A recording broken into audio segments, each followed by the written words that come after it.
And here's another use for the, well, I guess this is actually the intended use for the Craftsman motorcycle jack, the red one, the cheaper one of the two. I've got 82 Gold Wing, and this is a big bike. This is about as big as they get. I mean, I guess the big Harley Cruisers and stuff are bigger, but this is a pretty big bike. It doesn't have a center stand on it, which presents a huge problem to remove the engine. So I've got the, I just got the seat and the luggage and stuff off there. Got some tricky things to do. I got some mufflers welded onto the luggage brackets from the previous owner. I'll tell you what, it picked it up no problem. I put some concrete blocks under the mufflers there to tip it over on the right side, just to hold it as I put the jack underneath of it. Just a piece of cake. That jack slid right underneath there with about a 1/4 inch to spare. And it picked this Gold Wing up without even grunting. I lifted it up to the first position and clicked the safety lock so it's not being held up by the hydraulics. I put some ratchet straps on the handlebars. There's some little provisions on the jack itself on each side. There's some little loops left and right, front and back. There's 4 little loops.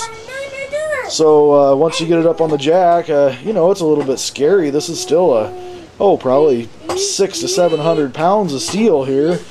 I got to get right down in there and cut some stuff off with a die grinder and do some work on it. And I certainly don't want this thing tipping over and falling on me as I'm doing it. So I got the safety straps on there, and boy, I'll tell you what, I mean, I can really rock that thing, and boy, it's about as steady as a rock. I got a front and back tire both up off the ground, so I'm just tickled pink that the Craftsman jack just picked this up so easy.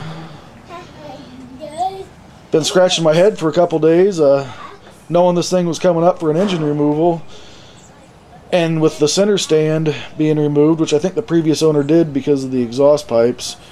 It's got some Harley pipes and some bent exhaust on it, and I think that probably was in the way of the center stand, so the previous owner took the center stand off, which I would never do to a Gold Wing. When you need to work on these things, you need that center stand, and removing the engine on one of these is a piece of cake with the center stand. So what I'll do is I'll strip the rest of the bodywork off, all the electricals, you know, get it down as far as I can. And be careful, buddy.